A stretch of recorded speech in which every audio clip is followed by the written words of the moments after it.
Hey, what's up, guys? It's Elizabeth Grove, the Paranormal Priestess. Hope everyone's doing great. It's Halloween time, and I'm really super excited. I'm in a great mood. I love this time of year, and I really wanted to do something a little bit different this time around. And since I always do angelic messages, I give a lot of healing tips, things like that. I wanted to just dive into the paranormal again, especially this time of year. It's just the perfect time for it. For those of you who are new to the channel, welcome. I'm a psychic medium as well as an angel communicator and what's known as a remote spirit extractor specialist. So since I've had paranormal experiences throughout my life, this is something that just led up to me becoming a remote spirit extractor. And so I really do enjoy the paranormal end of it. I get to help a lot of people, removing the dark interferences that are in their lives that are keeping them from moving forward. But I had to actually go through a lot of different growth stages. And so I wanted to share a story, a paranormal story, kind of how it started it all for me. When you start having abilities develop, you sometimes don't really trust yourself, so you have to test the waters and, just see what you experience. And this is kind of really a crowning moment for me. And it's a well-known location, so I'm sure many of you have heard of this location that I'm going to be talking about. And it happens to be a local location, one that I have been meaning to go back to. But I just haven't gotten the time to, nor have I had the time to do the haunted location vlogs, which I really enjoy doing because I love being in action and just, using my mediumship. It's just exciting for me to always be able to keep, using it and hopefully getting the validation from the histories, in which I have. For those of you who have watched the couple of vlogs that I did put up, I did definitely get historical validation for those. So sometimes I like to go to locations and just walk blind, not look into any of the history, and and then whatever I pick up, whatever communication or experiences that I have, I'm able to then go and look at the history and see what's been validated. So I do love doing that, and hopefully I get to do another vlog sometime soon. But this story is something I definitely hold dear to my heart. This location, located in Long Island in SMITHTOWN, is Katie's Bar. So for many of you paranormal enthusiasts who have watched Paranormal State, have watched Ghost Adventures, this has been a location that's been investigated by these two teams.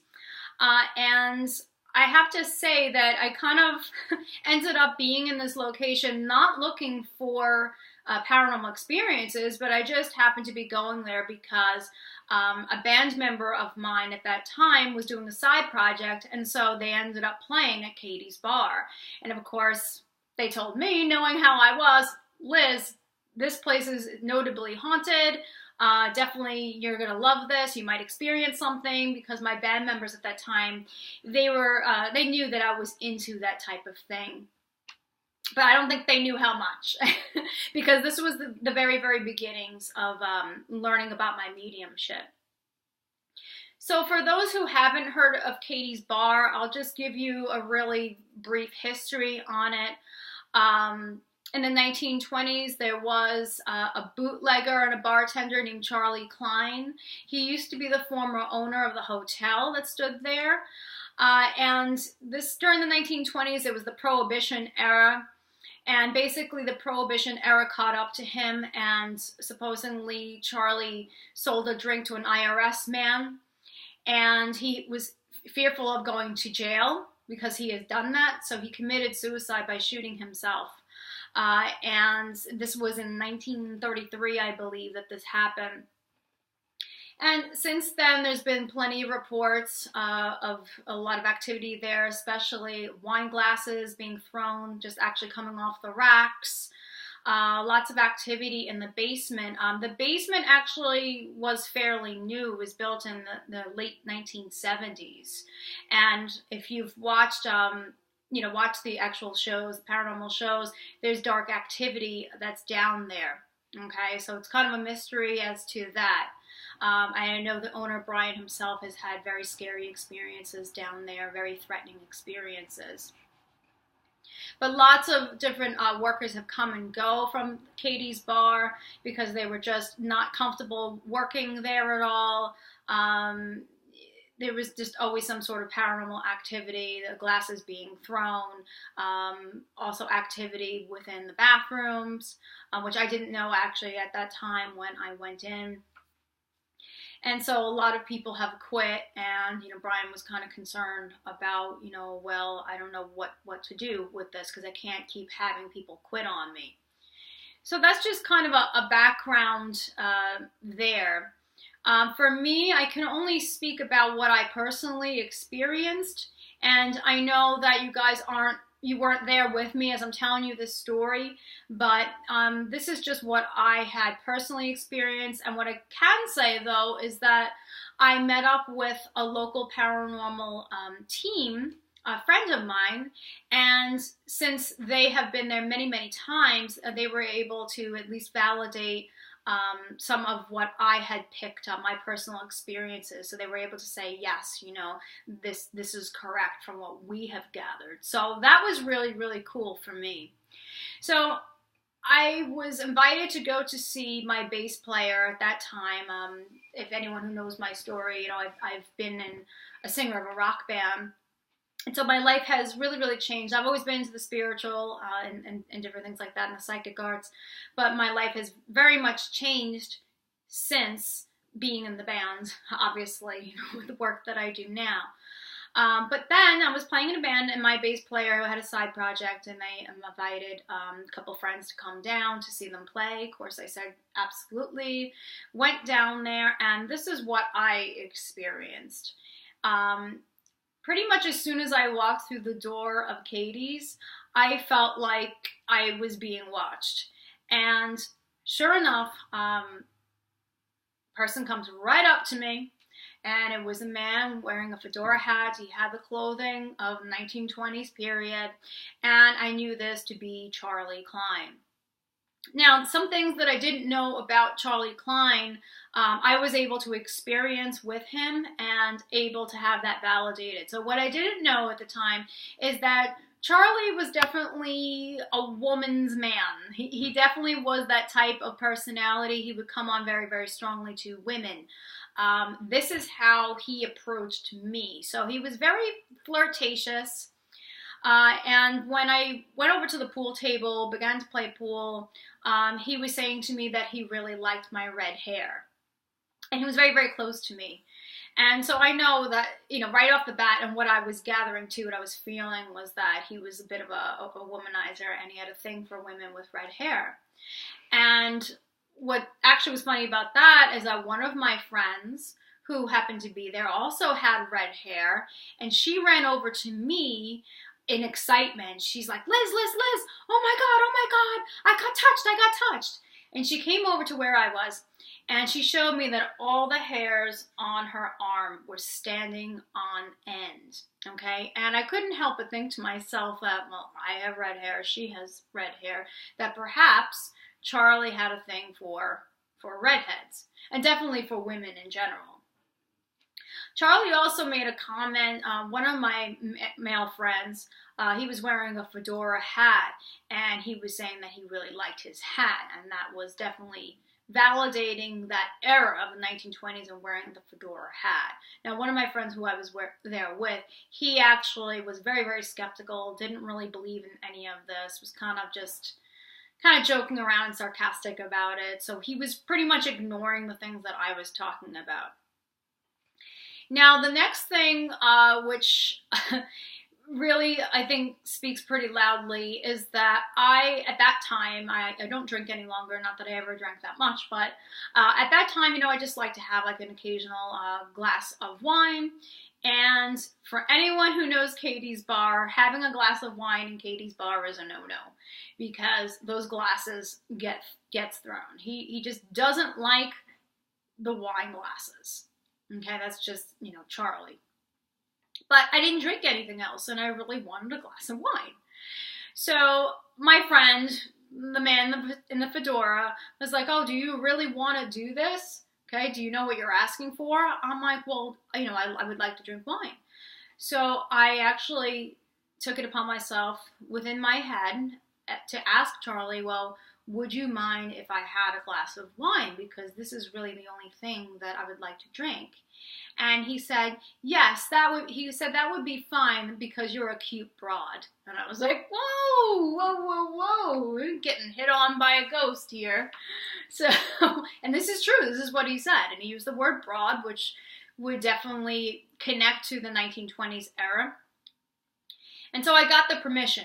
So I wanted to see actually what would happen because I was still testing out my abilities at that time. So, you know, we had that exchange and my friend goes over to the bar to get me a drink. I follow him and he orders the glass of wine. And I have to tell you, every single person at that bar turned around literally at the same time and stared at me like, are you freaking nuts for doing that?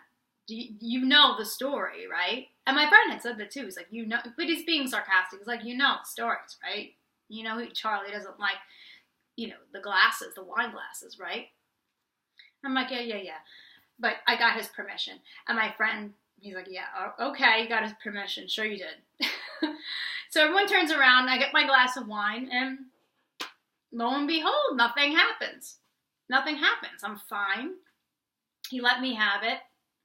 So I'm enjoying my glass of wine and everything like that. Talking to my friends, watching my friends' band.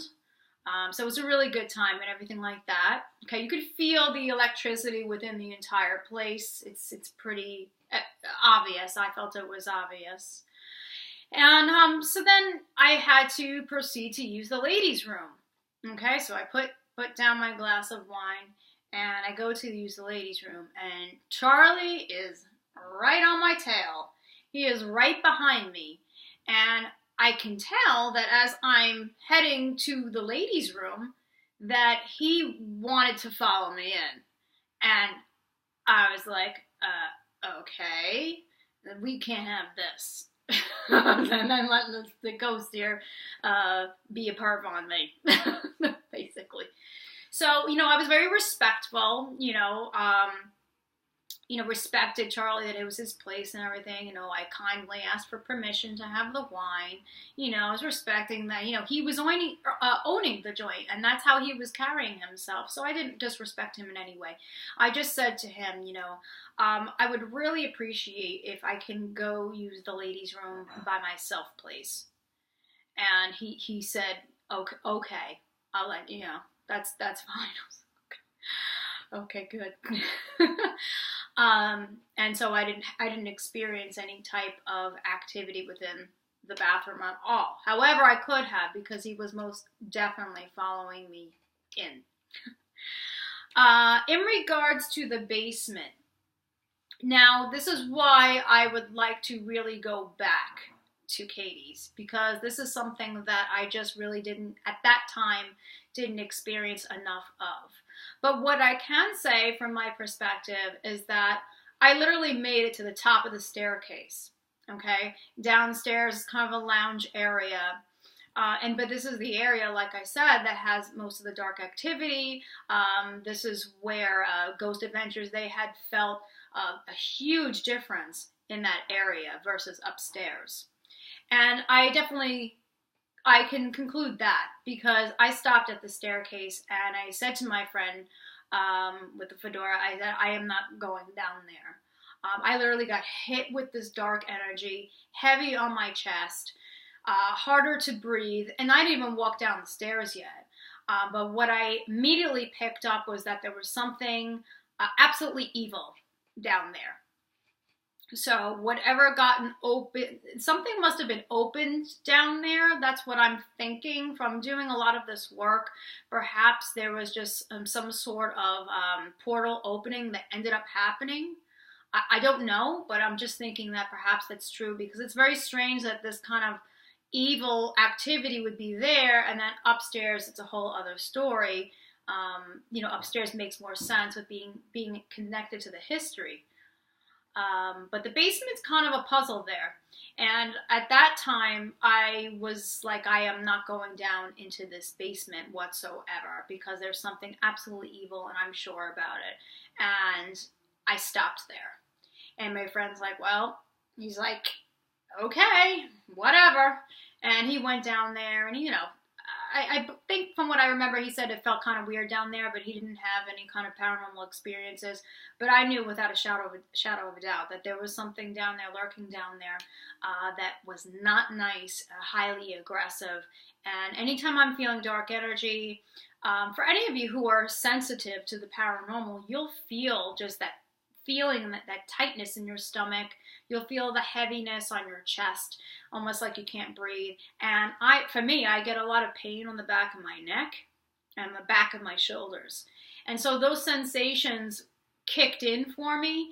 And at that time, that told me to just, stay where you are, don't go any further. So I can say from my own personal experiences that I do believe that there's something dark down there. I do agree that Brian most likely had very aggressive experiences down there. So that was the extent of my Katie's Bar story. I definitely, like I said, I'd like to go back there and see, what I experienced. If Brian does want any help or anything like that, if he truly does want help, perhaps that's something that, could happen. But of course, everything that I do is according to divine will, universal laws, all those types of things. So I can't necessarily go in, and say, okay, I'm going to clear this unless my team gives me the go on that. But I would like to see, though, in terms of the paranormal and personal experiences, what would happen if I went in that basement. Thank goodness, knock on wood, that if I do walk out and I do have any types of attachments, I'm definitely in the right place to take care of all of those, given the work that I do. So that's the story. Definitely, if you are in the area, if you live on Long Island, New York, and you want to check out Katie's Bar, it's a really cute little place too. I mean, yes, it's haunted for sure, but it's just a really cute place to hang out and watch a live band and hang out, meet friends. So I definitely recommend it. I really enjoyed myself there, and plus I got to experience some paranormal activity, which isn't too bad. It's a nice mix there. But this story really sticks out for me because it was the first actual known haunted location. This definitely pays to mention. I did do this. I want to mention this. Is that I did go on social media. I did come across Jeff Ballinger, who is the researcher for Ghost Adventures. And, just thought I'd shoot a tweet to him and ask him, I said I was in Katie's Bar. Has there been any reports of activity in the ladies' room by any chance? Because I wasn't sure about that. All I knew was that Charlie was making an attempt, and he did confirm that there was activity in the bathroom. So that's, what Jeff had said. Is there, something else in there? Are there other factors? Are there other spirits that are also causing any kind of activity in there? I don't know. But I can definitely say that Charlie was definitely not going to stop. He was going to follow me all the way through. So I'm glad it didn't get to that point. So that's it. That's the story of Katie's Bar. And I hope you guys enjoyed something a little bit different. I just felt like, it's Halloween during the season, and I wanted to just take a little break and give you guys a paranormal story. And I would like to, do some more of that when I get the time to do that. So thanks, guys, for listening. Thank you for everyone who have subscribed to the channel. For those of you who are clients and you keep returning, I really, really appreciate it. I love working with you guys. Whatever I can do to, help you on your journey, especially your twin flame journeys, I'm here. I really enjoy doing the angelic channeling because it really gives so many wonderful details to help assist, to help you be proactive, to help validate a lot of what you're receiving too, because so many of you have your own abilities.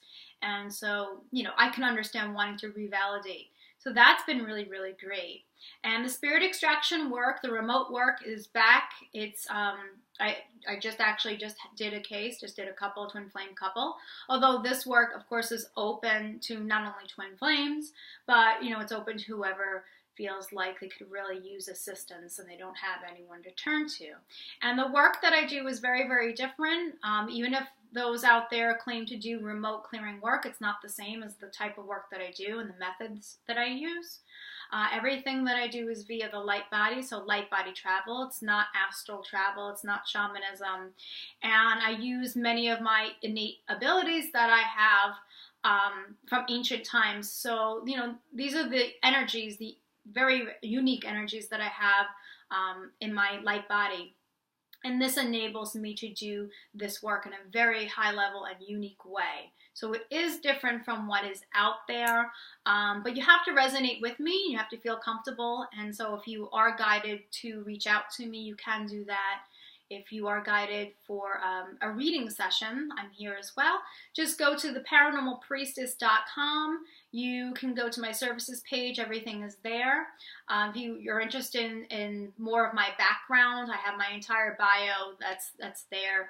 So, you know, some interesting tidbits about me if you guys want to just get familiar with, you know, who I am and the things that I've been through. So that's it. I hope that those who are Halloween fans out there, paranormal fans, that you're enjoying this awesome season and having your pumpkin spice and watching scary movies and hopefully going to really fun haunted attractions. Speaking of Ghost Adventures, I know that Zach Bagans just opened his haunted museum in Las Vegas, so lots of luck to him on that. Sounds pretty cool.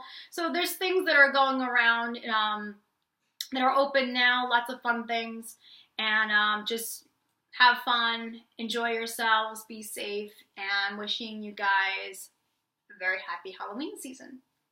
So I'll see you guys next week. Take care, and remember always, from the heart of the darkness is born the light. Take care.